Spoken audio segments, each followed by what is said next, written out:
Problem పెట్టాను మీకు వాట్సాప్లో వచ్చిందా? హలో హలో వచ్చింది సార్. రైట్. కాబట్టి ఆ పేజీల్లో మీరు నోట్స్ ఏదేది రాసుకుంటారంటే ఫస్ట్ ప్రాబ్లం పెట్టాము ఇంతకు ముందు. ఇదేంది మనము రిబేట్ కనుక్కునే దానికి ఒక ప్రాబ్లం వేసాం. ఆ ప్రాబ్లం పెట్టినప్పుడు దానికి ఆన్సర్ కూడా ఈరోజు పెట్టాను. రైట్, ఆ ప్రాబ్లం మనం వేసాము. పోతే దానికి సంబంధించినటువంటి పైన నాన్ బ్యాంకింగ్ అసెట్స్ అంటే ఏందో నోట్స్ రాసుకోండి. ఓకేనా? Hello okay sir. Non banking assets, non banking ఆస్తులు, అది నోట్స్ రాసి పెట్టుకోండి. అలాగే నెక్స్ట్ నాన్ పర్ఫార్మింగ్ అసెట్స్ అంటే ఏంటి అనేది ఇక్కడ బ్యాంకు అడ్వాన్సులు వర్గీకరణ అనే పేజీలో పైన స్టార్టింగ్ లో ఉంది చూడండి.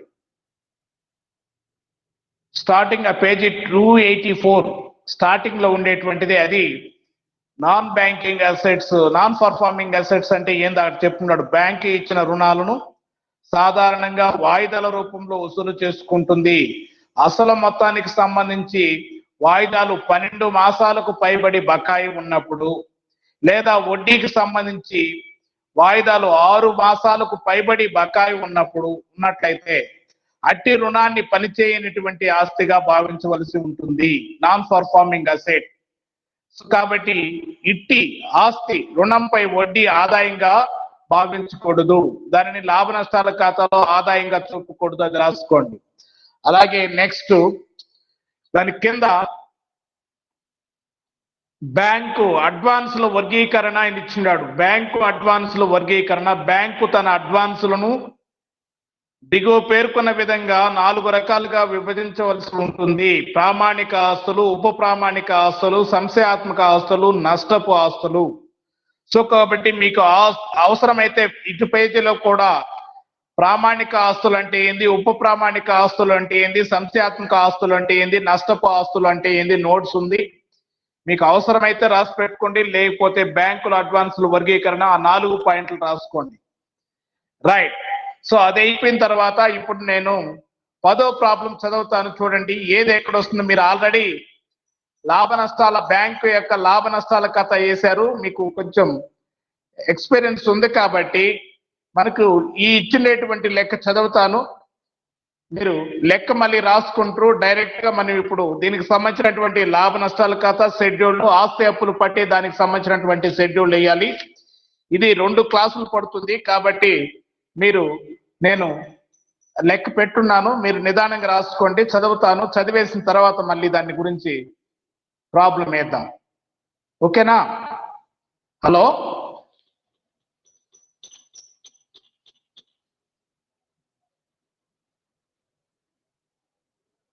హలో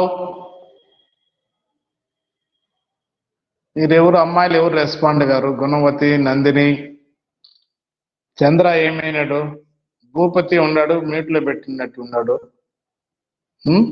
పవిత్ర ఎవరు, Mahalakshmi, Keshava, hello Sridhar Reddy,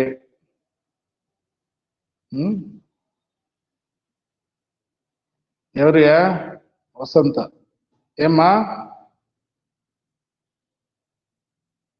hello hello చెప్పండి సార్. భూపతి, ప్రాబ్లం చదువుతాను, నోట్స్ ఏ రాసుకోవాలి చెప్పాను కదమ్మా, విన్నారా? ఎన్ని రాసుకోండి. పోతే ప్రాబ్లం చదువుతాను చూడండి, మీకు వాట్సాప్ లో పెట్టినాను ప్రాబ్లం. ఇది వచ్చిందా? వచ్చుంటే ఆ ప్రాబ్లం వాట్సాప్ ఓపెన్ చేసుకొని ప్రాబ్లం చూడండి.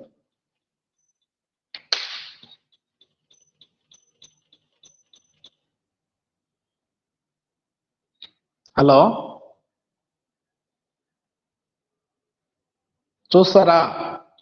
రైట్.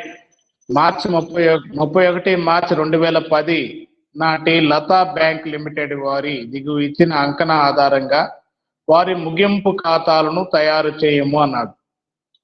సో కాబట్టి మార్చి 31, 2010 నాటి లతా బ్యాంక్ లిమిటెడ్ వారి దిగువ ఇచ్చిన అంకణా ఆధారంగా వారి ముగింపు లెక్కలు తయారు చేయండి. రైట్.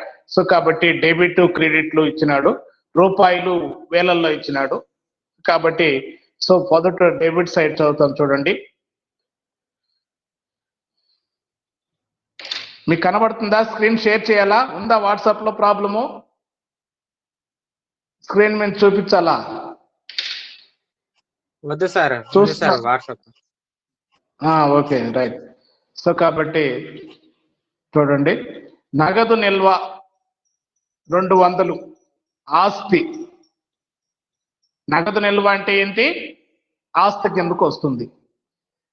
అలాగే ఇతర బ్యాంకుల వద్ద నిల్వలు, అది కూడా ఆస్తి. ఆర్బీఐ వద్ద నగదు నిల్వ, ఇవి అన్ని ఆస్తులే. నగదు నిల్వ 200, ఇతర బ్యాంకుల వద్ద నిల్వ 400, ఆర్బీఐ వద్ద నగదు నిల్వ 100.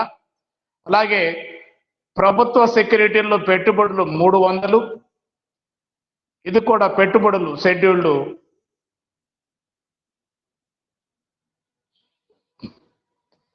8 అనుకుంటాను. అలాగే ఇతర ఆమోదించిన పెట్టుబడులు 100. అలాగే కొన్న డిస్కౌంట్ చేసిన బిల్లులు 250.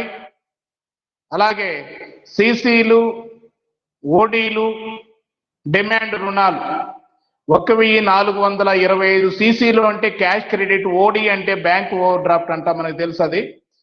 సిసి అంటే క్యాష్ క్రెడిట్స్. డిమాండ్ రుణాలు ఇవి 3 కలిపి 1425 ఉన్నాయి. కాల పరిమితి రుణాలు 1275. అలాగే ఆవరణలు నికరము 1375. ఫర్నిచర్ 250. చెల్లించిన వడ్డీ 120. జీతాలు 75. ముద్రణ స్టేషనరీ 35. Postage Telegram 220. మరమ్మతులు 25. ప్రాప్తించిన వడ్డీ డెబిట్ లో ఉంది, ప్రాప్తించిన వడ్డీ 50. సో కాబట్టి ఇది ప్రాప్తించిన వడ్డీ అంటే యాక్యూర్డ్ ఇంట్రెస్ట్ మనకు రావాల్సినటువంటిది కాబట్టి 50. ఇటు సైడ్ కూడా సంపాదించిన వడ్డీ అని ఇచ్చినాడు. ప్రాప్తించిన వడ్డీ 75. క్రెడిట్ సైడ్ కూడా ఇచ్చినాడు, మళ్ళీ దాని గురించి మళ్ళీ డిస్కస్ చేస్తాం. ప్రాప్తించిన వడ్డీ ఇటు సైడ్ 50, ఇటు సైడ్ 75 ఇచ్చాడు. రైట్. కాబట్టి ఇక్కడ మనకి ఇచ్చినటువంటి డెబిట్ సైడ్ చూసాము ఇప్పుడు. అలాగే క్రెడిట్ సైడ్ చూడండి. సో క్రెడిట్ సైడ్ అడ్వాన్సులపై వడ్డీ 800, పెట్టుబడులపై వడ్డీ 125, ఎక్స్చేంజ్ కమిషన్, ఎక్స్చేంజ్ బ్రోకరేజ్ 200, పెట్టుబడుల అమ్మకంపై లాభము, ఇతర రాబడి వసూళ్లు 80. అలాగే వాటా మూలధనం 2000, శాసనాత్మక రిజర్వ్ 900, లాభ నష్టాల ఖాతా 650, డిపాజిట్లు 275, సేవింగ్ డిపాజిట్లు 325, సేవింగ్ బ్యాంక్ డిపాజిట్లు 325, ఫిక్స్డ్ డిపాజిట్లు 275 చెప్పాను. కరెంట్ ఖాతాలు వచ్చేసి 125, ఇతర బ్యాంకుల నుండి తీసుకున్న రుణాలు 300, ఆర్బీఐ నుండి రుణం 100, చెల్లింపు బిల్లులు నికరం 25, ప్రాప్తించిన వడ్డీ 75. సో కాబట్టి మొత్తం మనకు 6000 డెబిట్లు క్రెడిట్లు ఇచ్చినాడు. అలాగే వసూలు కోసం బిల్లులు ఇది ఆగంతుక బాధ్యతల కింద 235 ఇచ్చున్నాడు. అలాగే రైట్, దీనికి సంబంధించినటువంటి అదనపు సమాచారం దిగువ ఇచ్చిన అడ్వాన్సులు దిగు విధంగా వర్గీకరించబడినవి. సో కాబట్టి వాడు మనకు కింద ఇచ్చున్నాడు. అంటే సిసిలు ఓడీలు మొత్తం 1,425 పైన ఇచ్చున్నాడు. సిసిలు ఓడీలు డిమాండ్ డ్రాఫ్ట్లు. వాటిల్లో మనకు ఏర్పాట్లు చేయడానికి వాటిని 4 రకాలుగా, అంటే సిసిలు ఓడీలు అడ్వాన్సులు బ్యాంక్ ఇచ్చేటువంటి రుణాలు కాబట్టి ఓట్లలో మనము ప్రామాణిక ఆస్తులు 1000 ఇచ్చాడు, ప్రామాణిక ఆస్తులు 125, సంశయాత్మక అంటే 1 సంవత్సరం లోపల 100, సంశయాత్మక 1 సంవత్సరం నుండి 3 సంవత్సరం లోపు 120, అలాగే సంశయాత్మక ఆస్తులు 3 సంవత్సరాల పైబడి 50, నష్టపు ఆస్తులు 30. సో మొత్తం కలిపి సిసిలు ఓడీలు డిమాండ్ రుణాలు అని పెట్టి 1,425 పైన అంకణాలు ఇచ్చున్నాడు డెబిట్ సైడ్. సో వాటిలో ఇలా 4 రకాలుగా వర్గీకరించడం జరిగింది.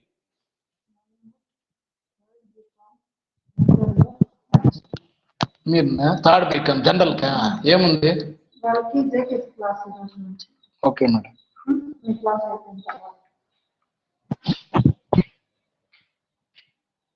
Hello,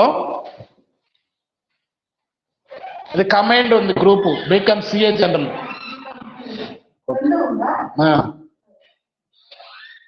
right.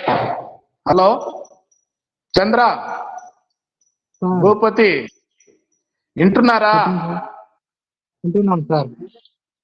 సిసిలు ఓడీలు డిమాండ్ వీటిలో అవి రుణాలు అడ్వాన్సులు కాబట్టి వాటిని మనము ప్రామాణిక ఆస్తులు అని ఇచ్చినాడు. 100 1000 ఇచ్చినాడు దాంట్లో. కాబట్టి ప్రామాణిక ఆస్తుల్లో ఏ విధమైనటువంటి ఏర్పాటు చేయబడలేదు. ఉప ప్రామాణిక ఆస్తులు ఎంతైతే ఉంటాయో దాని మీద 10% మనము డౌట్ఫుల్ డేట్స్ కి ఏర్పాటు చేయాలి. అలాగే సంశయాత్మక ఆస్తుల్లో 3 రకాలైనటువంటి రకాలు ఉన్నాయి, నిన్న చెప్పాం క్లాస్ అంతా.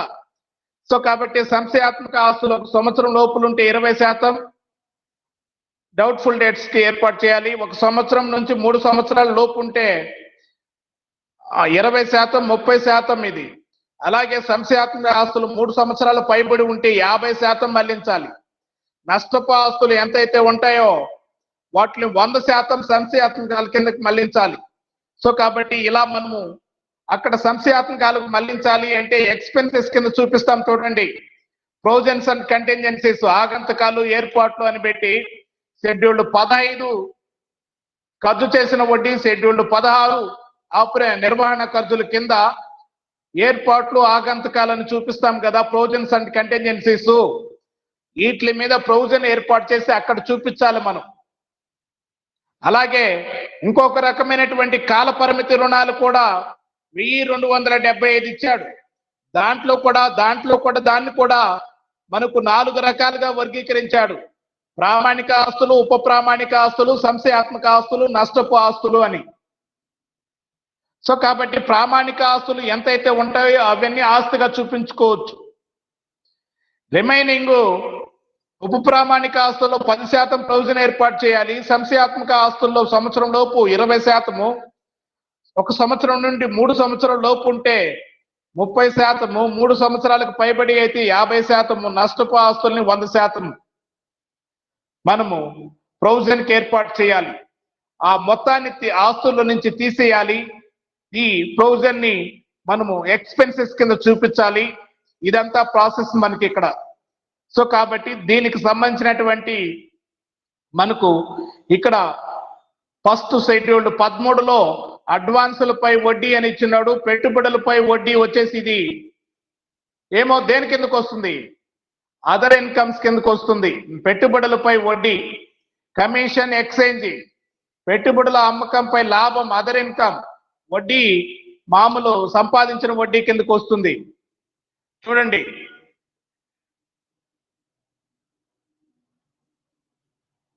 షెడ్యూల్డ్ 13 మనకు రుణాలు అడ్వాన్సులపై వడ్డీ ఇచ్చినాడు 800. అలాగే పెట్టుబడులపై వడ్డీ కూడా ఇచ్చినాడు 125. పెట్టుబడులపై వడ్డీ సంపాదించిన వడ్డీ అవుతుంది. పెట్టుబడులు అమ్మితే వచ్చేటువంటి లాభం అదర్ ఇన్కమ్ అవుతుంది. సో కాబట్టి ఇది మనకు ఇచ్చినటువంటి లెక్క. సో కాబట్టి కింద చూడండి ఏమి ఇచ్చినాడో. పై ఆస్తులకు సంబంధించి ఏర్పాట్లు ఏమి చేయబడలేదు. సంశయాత్మక రుణాలు విలువలో 50% మేరకు హామీలు, సో కాబట్టి వీటిలో 50% మేరకు హామీలు పెట్టినటువంటి ఆ హామీస్ సెక్యూరిటీస్ ఏవైతే పెట్టుంటాయో వాటిలో 50% వసూలు అవుతాయి. రిమైనింగ్ 50% రావు. కాబట్టి వాటిలో మనము ప్రొవిజన్ ఏర్పాటు చేయాలి. సో కాబట్టి మీకు అర్థం కావాలి అంటే మనకు లాభ నష్టాల ఖాతా వరకు మీకు బాగా ఐడియా ఉంది. కాబట్టి లాభ నష్టాల ఖాతా వరకు సంబంధించినటువంటి లాభ నష్టాల ఖాతా గీసి దాన్ని షెడ్యూల్ వేయండి. ఏంది పేరు? సో కాబట్టి లతా బ్యాంక్ లిమిటెడ్ వారి 31/3/2010తో అంతమయ్యే సంవత్సరానికి లాభ నష్టాల ఖాతా వివరాలు షెడ్యూల్డ్ సంఖ్య 31/3/2010తో అంతమయ్యే సంవత్సరానికి రూపాయలు వేలల్లో అని పెట్టుకోండి. సో కాబట్టి లాభ నష్టాల ఖాతా గీసి దాని కింద షెడ్యూల్డ్ 13, 14, 15, 16 4 షెడ్యూల్డ్ గీయండి. లెక్కేద్దాం. హలో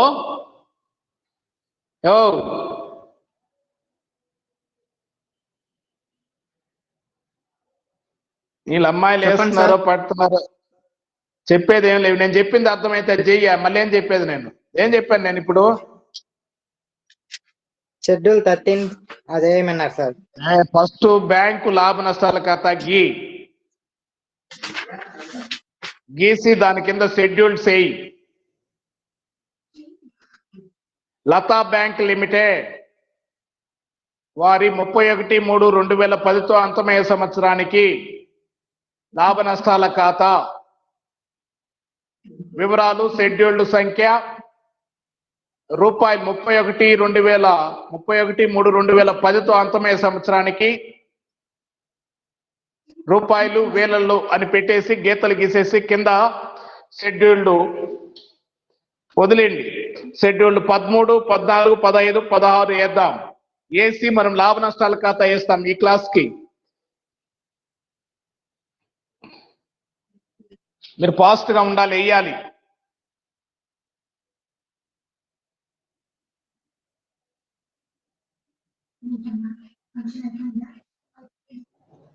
హలో చెప్పండి. వేస్తాను సార్. ఏంది రేట టైం ఉండేది, టైం వేస్ట్ అవుతా ఉంది. మీరు అమ్మాయిలు ఏమ్మా? గుణవతి, పవిత్ర వేస్తున్నారమ్మా? మహాలక్ష్మి, వాణి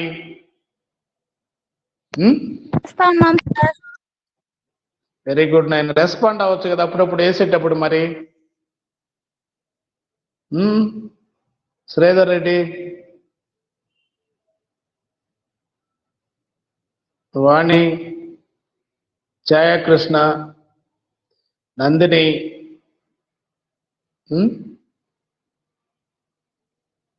ఎవరు? అర్జున్ రెడ్డినా? అర్జున్ రెడ్డి ఎవరియా మన క్లాస్ లో? పేరు మార్చుకోమని. నీ పేరు మురుగేష్ సార్. మురుగేష్. అదే ఆయనకి ఆబ్సెంట్ పడుతుంది మామూలుగా. అర్జున్ రెడ్డి అనో లేకపోతే ఇంకొకటి ఏ పేరు పెట్టుకుంటే ఆ పేరు రిజిస్టర్ లో ఉండే పేరుగా మార్చుకోమని దాన్ని.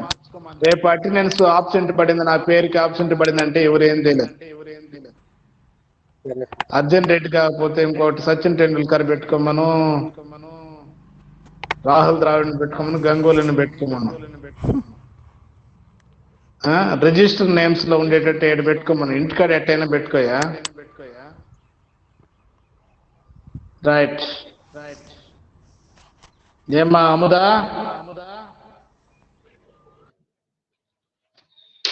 ఏం రెగ్యులర్ గా క్లాస్ కి అటెండ్ కావడం లేదే?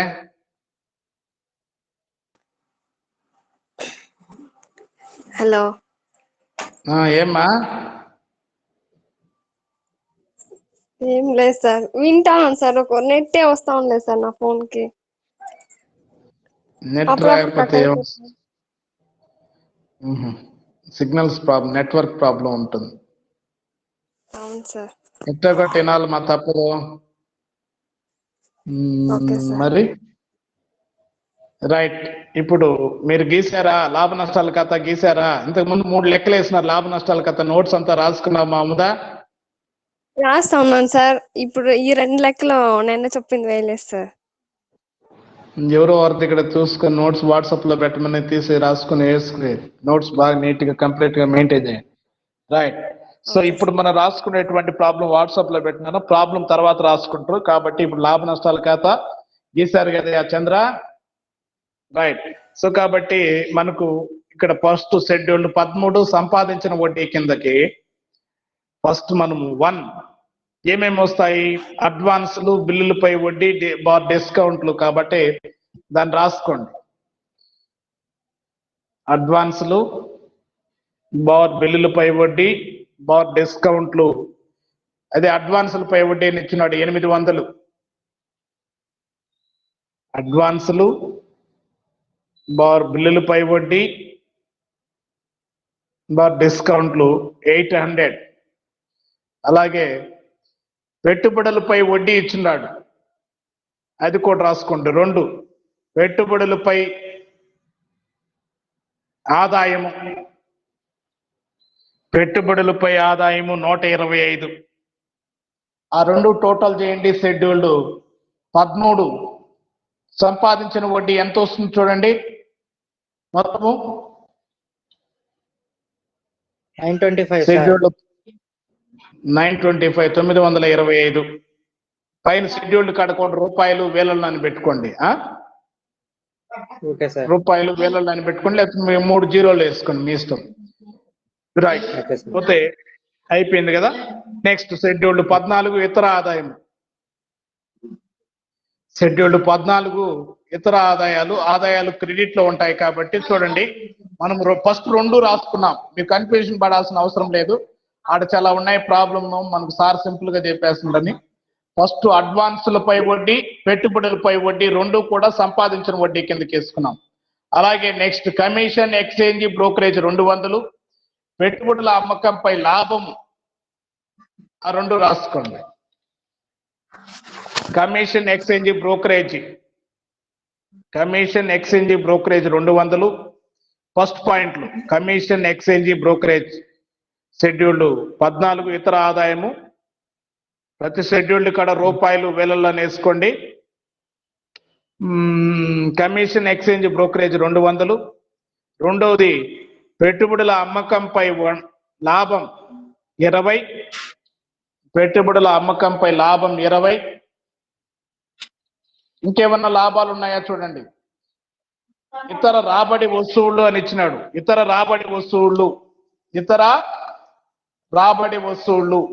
సో అది కూడా వేసుకోండి. ఇతర రాబడి వస్తువులు 80. ఇతర ఆదాయాలని రాసుకోండి. ఇక్కడ ఇతర ఆదాయాలు 80. మొత్తం టోటల్ చేయండి. Scheduled 14 300 sir. 300. రైట్. టోటల్ అని రాసుకోండి. మొత్తము 300. దానికి ఎదురుగా మొత్తము 300. అలాగే షెడ్యూల్డ్ 15 ఖర్చు చేసిన వడ్డీ. షెడ్యూల్డ్ 15 ఖర్చు చేసిన వడ్డీ. షెడ్యూల్డ్ 15 ఖర్చు చేసిన వడ్డీ కిందకి మనకు డెబిట్ లో ఉంటుంది ఖర్చు కాబట్టి చూడండి. డెబిట్ లో చెల్లించిన వడ్డీ 250.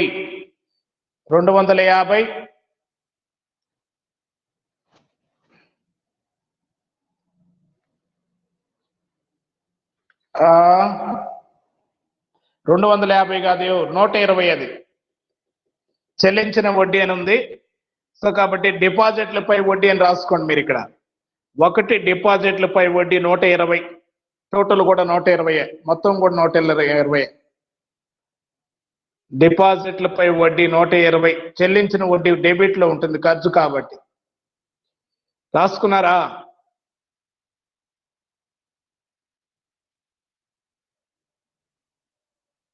Hello,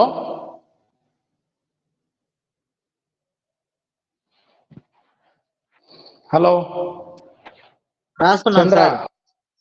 right. షెడ్యూల్డ్ 16 నిర్వహణ ఖర్చులు.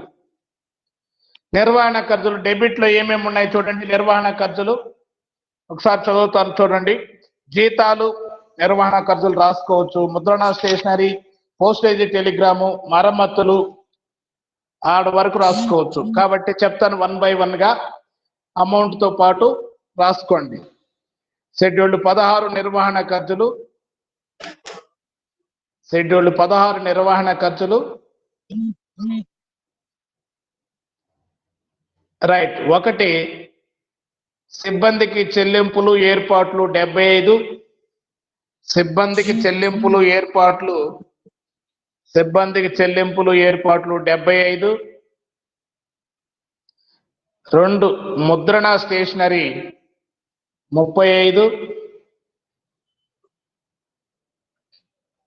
3 పోస్టేజీ, టెలిగ్రామ్లు, టెలిఫోన్లు.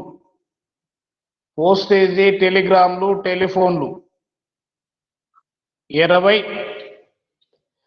4 మరమ్మతులు మరియు నిర్వహణ. మరమ్మతులు మరియు అనబడలేదులే. మరమ్మతులు నిర్వహణ 25. టోటల్ చేయండి మొత్తం ఎంత వచ్చిందో. షెడ్యూల్డ్ 16.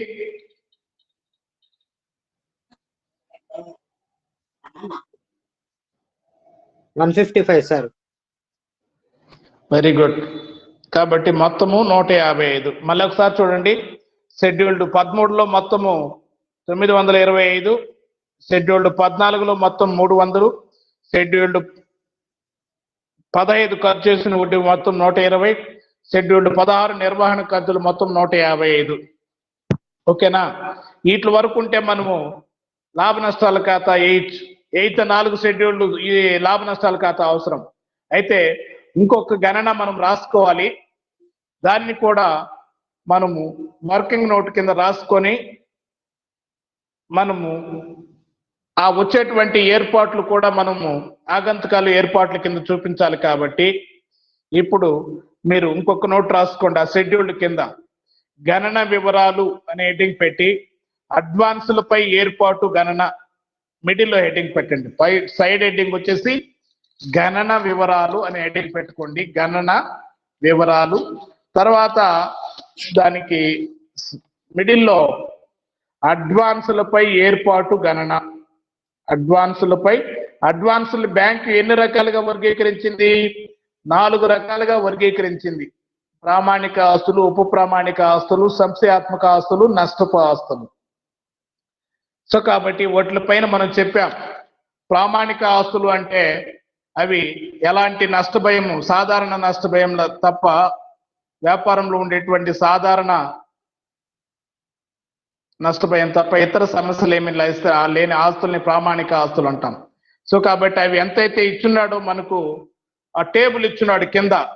ఆ టేబుల్లో మనకు అన్ని వసూలు అవుతాయి. సో కాబట్టి దాని మీద ప్రొవిజన్ ఏమి ఏర్పాటు చేయాల్సిన అవసరం లేదు. ఉప ప్రామాణిక ఆస్తులు అయితే 10%, సంశయాత్మక ఆస్తులు సంవత్సరం లోపల అయితే 20%, సంవత్సరం పైబడి 3 సంవత్సరాల లోపల అయితే 30%, 3 సంవత్సరాలకు పైబడి అయితే 50%, నష్టపు ఆస్తులు 100% మనం ప్రొవిజన్ చూపించాలి. ఇది మనకు వాళ్ళు చెప్పుకునేటువంటిది. కాబట్టి దీనికోసం మనం వర్కింగ్ నోటు అడ్వాన్సులపై ఏర్పాటు గణన అని పెట్టారు కదా. దీనికి 4 టేబుల్స్, 4 కాలమ్స్ ఉండే టేబుల్స్ కొట్టుకోండి. ఫస్ట్ కాలం పెద్దదిగా కొట్టుకోండి. తర్వాత 3 కాలమ్స్ రూపాయలకి మీరు ఎంత కాలమ్స్ అయితే గీస్తారో అంత కాలమ్స్ గీసుకోండి. ఫస్ట్ కాలంలో హెడ్డింగ్ ఆస్తులు, రెండో కాలంలో రూపాయలు వేలల్లో, మూడో కాలంలో ఏర్పాటు శాతము, నాలుగో కాలంలో ఏర్పాటు రూపాయలు వేలల్లో అని పెట్టుకోండి.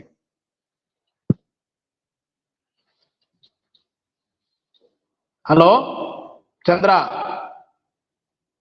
సార్. భూపతి టేబుల్ కొట్టుకోమని చెప్పా, గీసారా?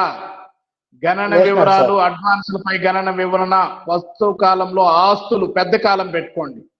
ఆస్తులు పేరు వస్తుంది, ప్రామాణిక ఆస్తులు, ఉప ప్రామాణిక ఆస్తులు, సంశయాత్మక ఆస్తులు అని. ఓకేనా? అది తర్వాత 2-3 కాలమ్స్ వచ్చేసి రూపాయలకి. సో కాబట్టి అంత కాలమ్స్ గీసుకుంటే చాలు. మీరు రూపాయలకి గీసుకునేంత కాలమ్స్ లో మొదటి కాలంలో అంటే ఆస్తులు, రెండో కాలంలో రూపాయలు వేలల్లో, మూడో కాలంలో ఏర్పాటు శాతము, నాలుగో కాలంలో ఏర్పాటు మొత్తము రూపాయలు వేలల్లో. రాశారా? Sir right. అయితే ఆస్తుల కింద ఇప్పుడు మొదట చెప్తాను. ప్రామాణిక ఆస్తులు రాసుకోండి. ప్రామాణిక ఆస్తులు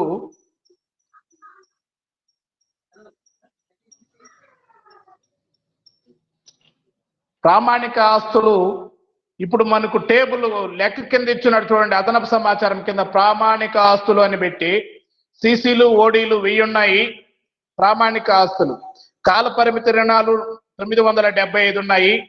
కొన్న బిల్లులు కిందకు వచ్చేసి 225 ఉన్నాయి. మొత్తం ప్రామాణిక ఆస్తులు ఎంత అప్పుడు? 1975 ప్లస్ 225 ఎంత టోటల్ చెయ్య?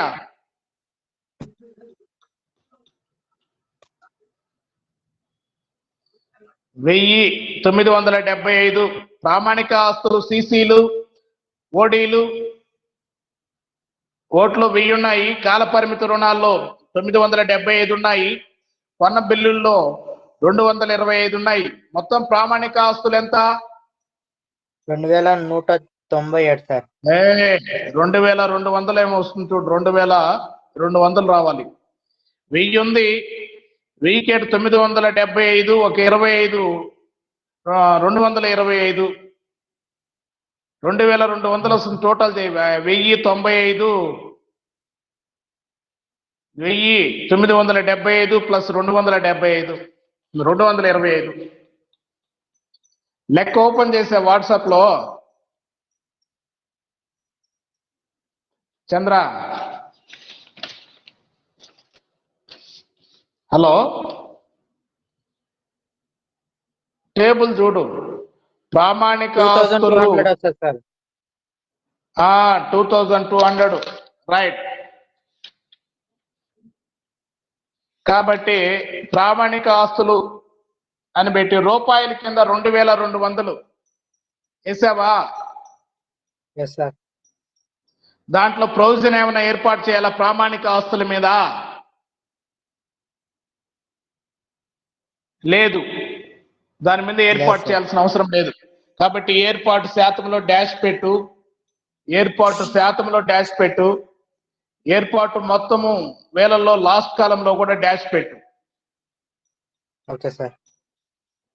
రైట్. నెక్స్ట్ ఉప ప్రామాణిక ఆస్తులు. అలాగే మూడిట్లో కలిపి ఉప ప్రామాణిక ఆస్తులు ఎంత ఉన్నాయి టోటల్ చేసుకోండి.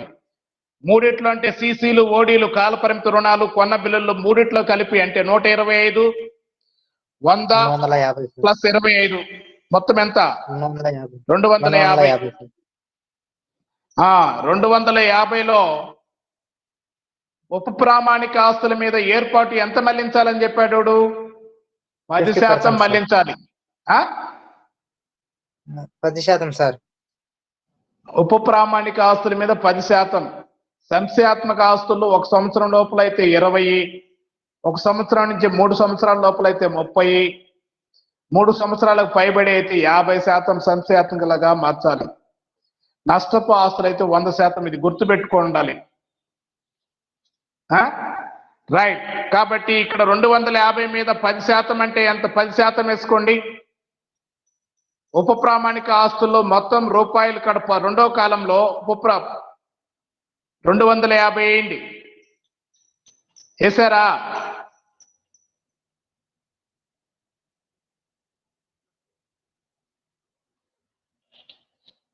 Hello, 50 వేసుకోవాల్సింది sir. 250 దేంట్లో వేసుకోవాలి సార్? ఉప ప్రామాణిక ఆస్తులు అని రాసావా? రాసినాను సార్. రూపాయలు వేలల్లో అని 2200 వేస్తున్నావే ప్రామాణిక ఆస్తులకు వచ్చేసి. ఉప ప్రామాణిక ఆస్తులు 250 అని ఆడయి. దానికి ఉప ప్రామాణిక ఆస్తులు ఎంత ఉన్నాయి మనకు? మూడిట్లో కలిపి సిసిలు ఓటీలు కొన్న రుణాలు కొన్న బిల్లులు ఓట్ల మీద మొత్తం కలిపి 250 వేసావా? దీని మీద ఎంత ఏర్పాటు చేయాలి? 10%. ఏర్పాటు శాతం కాడ 10% అనేవి. ఏర్పాటు శాతము ఎంత? 10. సో కాబట్టి మొత్తం 250లో 10% అంటే ఎంత? 25. 25.0 అని పెట్టుకోండి. 25.00 అయిందా? Yes, sir. నెక్స్ట్ సంశయాత్మక ఆస్తులు.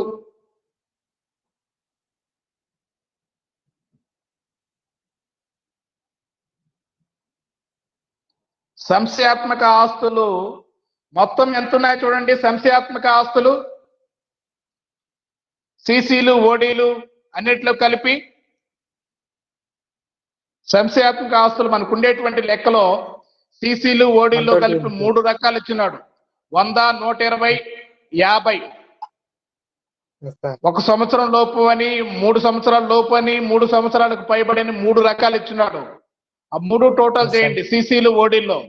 అలాగే కొన్న బిల్లుల్లో కూడా 3 రకాలు ఇచ్చున్నాడు. ఆడవుడు 3 టోటల్ చేయండి. మొత్తం ఎన్ని వస్తాయి చూడండి. సిసిలు ఓడీలు కింద 100, 120. 3 సంవత్సరాలది కాదు. 3 సంవత్సరాలది కాదు ఆడిచ్చిండేది. సంశయాత్మకాల్లో సంవత్సరం లోపు 100 ఇచ్చినాడా? సంవత్సరం నుంచి 3 సంవత్సరాల లోపు 120 ఇచ్చినాడా? 3 సంవత్సరాలకు పైబడి 50 ఇచ్చినాడా? మొత్తం ఎంత అవుతాయి? 220, 270. మళ్ళీ ఇక్కడ కాల పరిమితి రుణాల్లో కూడా ఉన్నాయి. ఇదొక 270 ప్లస్ 7 కూడా 3 కూడు 20, 50, 70. 70 ఒక 80.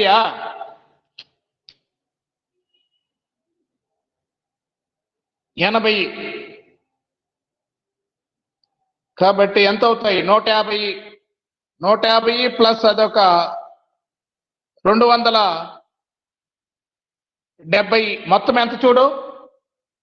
సంశయాత్మక ఆస్తులు మొత్తం ఎంత? 420 సార్. వెరీ గుడ్ మా. 420. 420లో ఏం చెప్పాడంటే కింద పాయింట్ చెప్పున్నాడు చూడు. దాని కింద పోయి ఆస్తులకు సంబంధించి ఎలాంటి ఎరుపు చేయబడలేదు. సంశయాత్మక రుణాలు విలువలో 50% మేరకు హామీలు.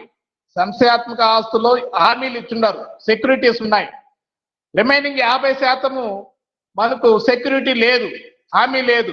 కాబట్టి రిమైనింగ్ 50% అంటే 420లో రిమైనింగ్ 50% ఎంతైతే వస్తుందో 210 వస్తుంది. ఆ 210ని మనము సంశయాత్మకాల కిందకి ఏర్పాటు చేయాలి. అర్థమవుతుంది చంద్ర? కాబట్టి రాసుకోండి. సంశయాత్మక ఆస్తులు ప్రామాణిక ఉప ప్రామాణిక ఆస్తుల కింద నెక్స్ట్ సంశయాత్మక ఆస్తులు. సంశయాత్మక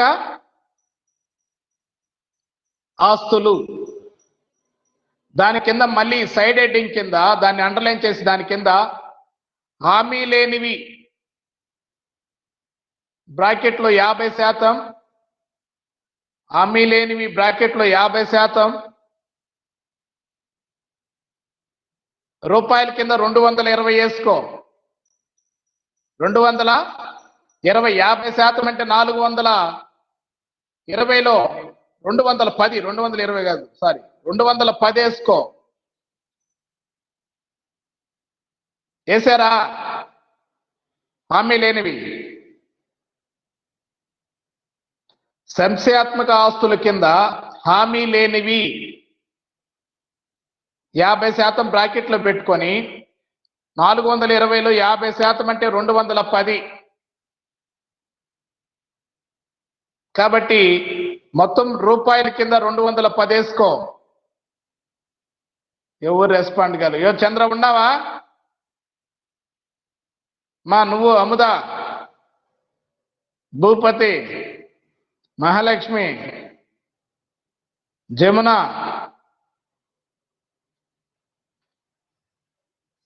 వేసినాం సార్.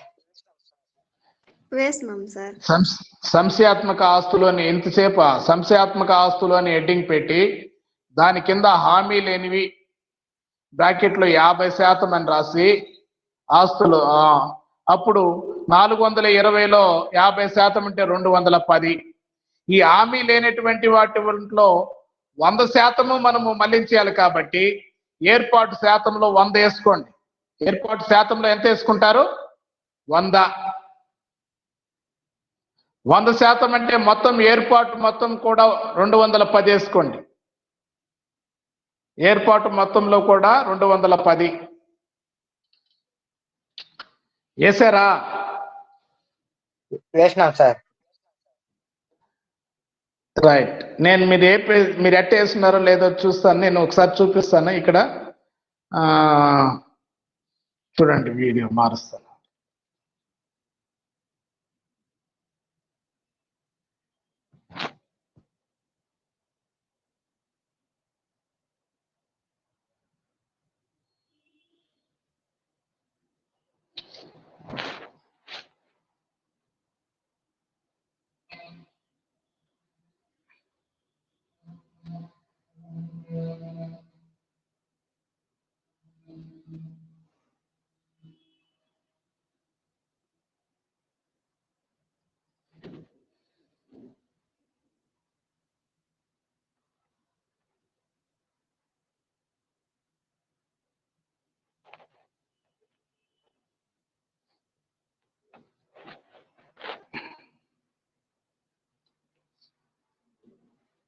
కనబడుతుందా టేబుల్?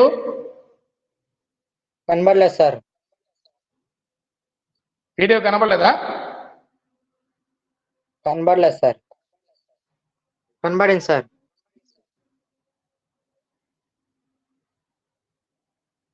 కనబడలేదు 3 సార్లు అన్నావు, 2 సార్లు అన్నావు, మూడోసారి కనబడింది సార్ అన్నావు. రైట్. ఎట్ రాస్తుంది చూడు. అడ్వాన్సులు పై ఏర్పాటు గణన. ఏం చేస్తున్నాడు అక్కడ? ఏం చేస్తుంది? ప్రామాణిక ఆస్తులు 2200 ఉంటే ఏమీ ఏర్పాటు లేదు. ఉప ప్రామాణిక ఆస్తులు మనం టోటల్ చేస్తే మూడిట్లో 250 వచ్చే 10% ఏర్పాటు చేస్తే 250. సంశయాత్మక ఆస్తుల కింద హామీ లేనివి 50. కాబట్టి మొత్తం సంశయాత్మక ఆస్తులు టోటల్ చేస్తే 420 వచ్చింది. కాబట్టి దాంట్లో సగం అంటే 210. హామీ లేనటువంటి వాటిని మొత్తం ఏర్పాటు చేయాలి కాబట్టి 100%. కాబట్టి టోటల్ మొత్తంలో 210 వేసాం. కనబడుతుందా?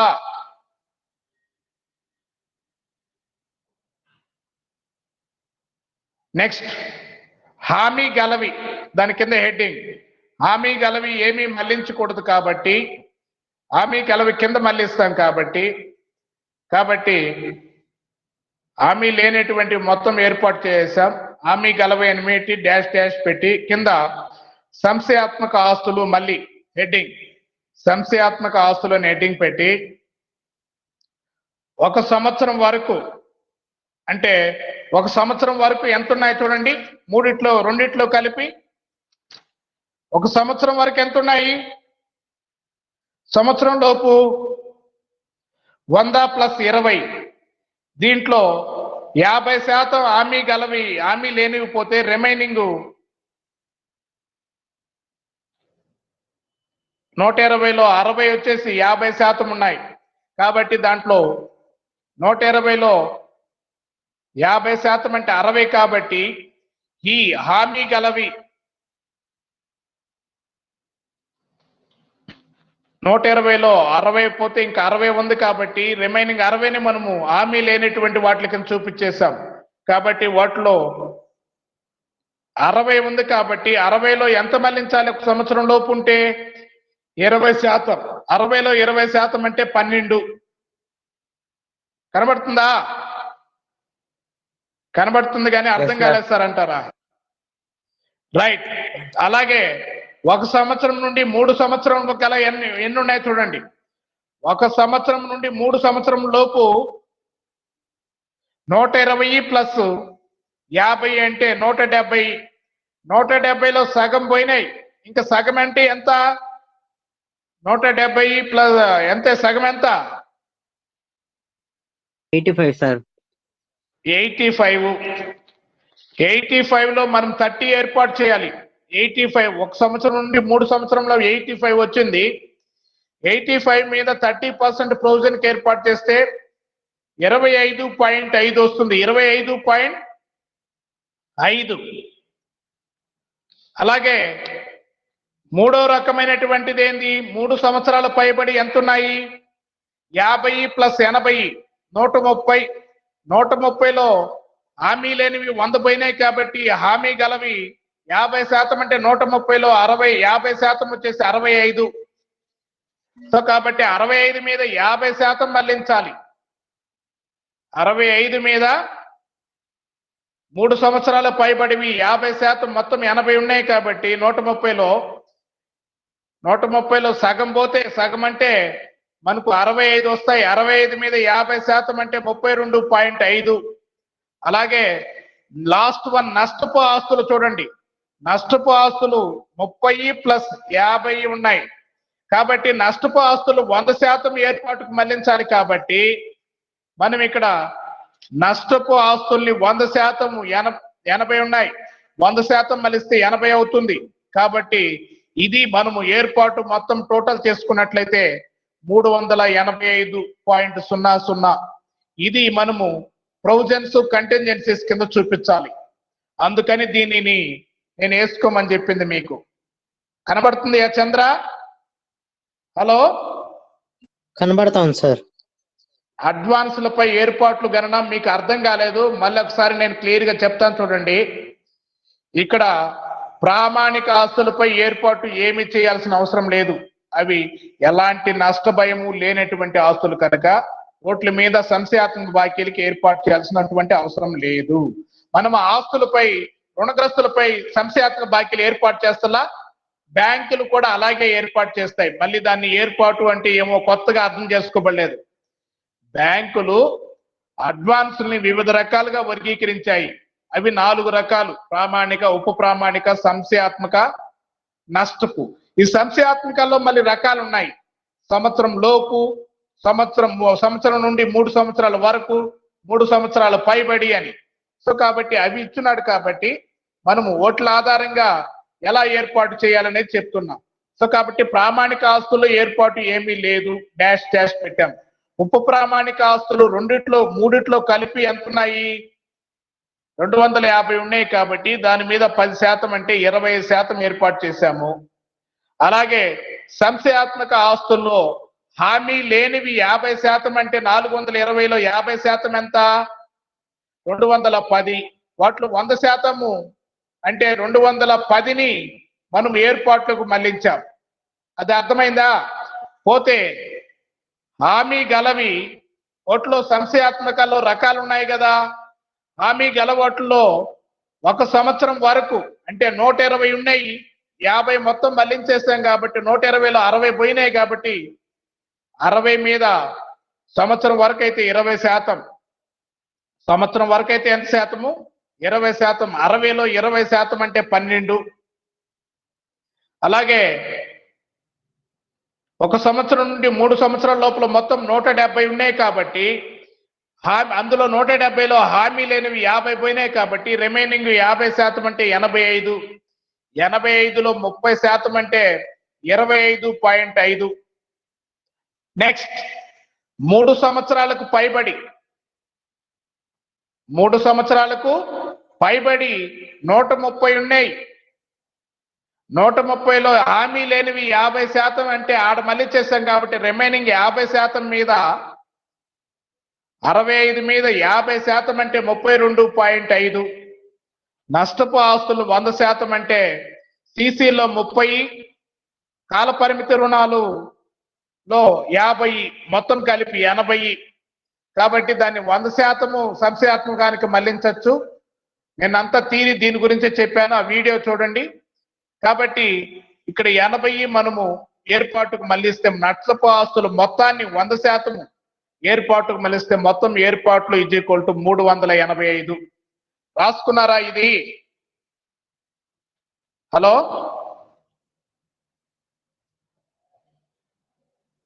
చంద్ర, క్లాస్ టైం అయిపోయింది, 10 నిమిషాలు అయిపోయింది. తీసి రాసి పెట్టుకోండి. పోతే టైం అయిపోయింది కాబట్టి లాభ నష్టాల ఖాతా కూడా పొద్దున వేద్దాం. ఓకేనా? సరే సార్. రాసుకున్నారు, అది అర్థం చేసుకోండి ఫస్ట్ దాన్ని. దాన్ని అర్థం చేసుకున్నారంటే, ఆ టేబుల్ అర్థమైందంటే, ఏర్పాట్లు గణన అనేది అర్థమైందంటే మనం లాభ నష్టాల ఖాతా ఈ షెడ్యూల్ బట్టి మొత్తం వేసేయచ్చు. మీకు క్లాస్ ఉంటుంది నెక్స్ట్, నాకు క్లాస్ ఉంది, లేట్ అయిపోయింది ఇప్పటికే. ఓకేనా మరి?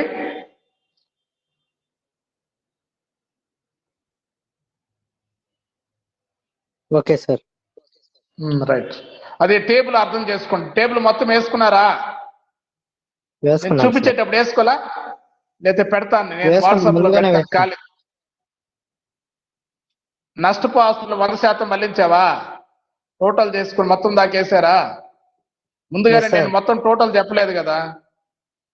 రైట్, ఓకే నేనేం ఓకే. చెప్పలేదు, sir. ఎనీ మళ్ళీ నేను మీరు పెడతాను, మళ్ళీ క్లారిటీగా వేసుకోండి. ఓకేనా? Okay sir.